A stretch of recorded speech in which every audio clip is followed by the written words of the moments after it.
Todos tenemos esa imagen en la cabeza, ¿verdad? La de una niña con una caperuza roja caminando sola por el bosque. Es un cuento que parece que llevamos grabado a fuego, que nos han contado desde pequeños y que ha pasado de abuelos a padres y de padres a hijos. Pero, ¿y si resulta que esa historia que todos recordamos, la del final feliz con el cazador, es solo la punta del iceberg? Porque debajo de esa versión tan familiar se esconde un relato muchísimo más antiguo, bastante más oscuro y, la verdad, mucho más fascinante. Vamos a empezar a quitar capas. Venga, para entender todo el lío, lo mejor es empezar por la base, por la versión que todo el mundo conoce, la que se convirtió en el estándar, la que publicaron los hermanos Grimm allá por 1812. A ver, los puntos clave nos suenan a todos, ¿no? La advertencia de la madre de no te salgas del camino, el encuentro con el lobo y, como no, el rescate final del cazador. Y esto es fundamental en esta versión. Caperucita y su abuela son rescatadas por una figura masculina que viene de fuera.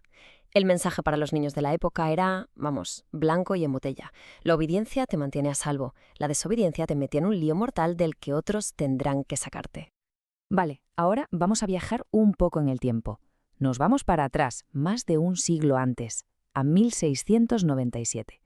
Aquí Charles Perrault escribe su propia versión, pero ojo, no es para niños, es para los salones sofisticados de la corte de Luis XIV.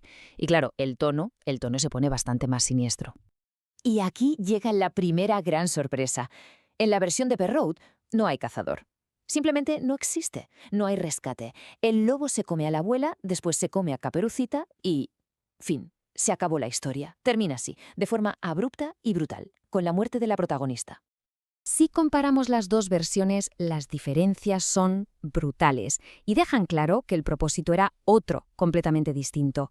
La Caperucita de Perrault no es una niña, la describen como una señorita atractiva.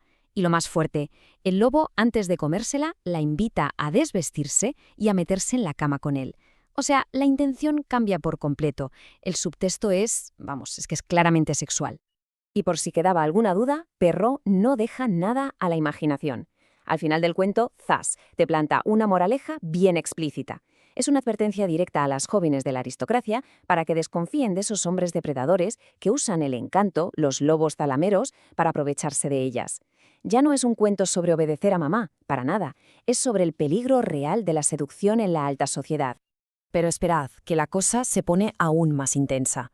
Porque resulta que hasta esta versión de Perrault, que ya es oscura de por sí, era en realidad una adaptación suavizada.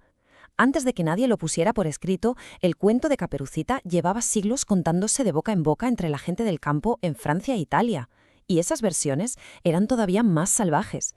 En estas versiones orales, como una que se llama La falsa abuela, la historia alcanza un nivel de horror que te revuelve el estómago.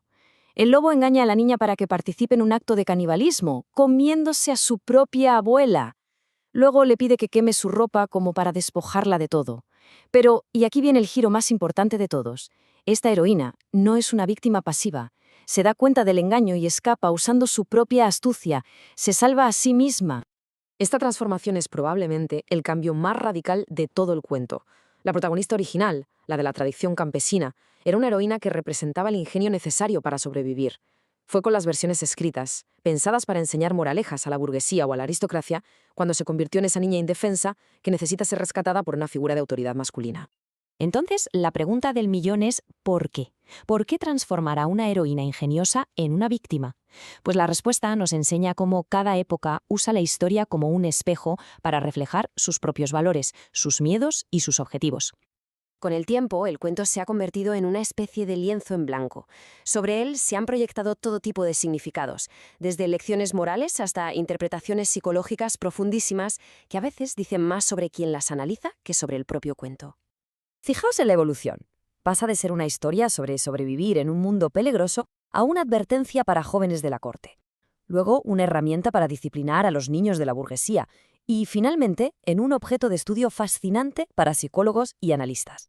En el siglo XX, gente como el psicoanalista Bruno Bettelheim le dieron una vuelta de tuerca a todo. Para él, el cuento es una alegoría de la pubertad.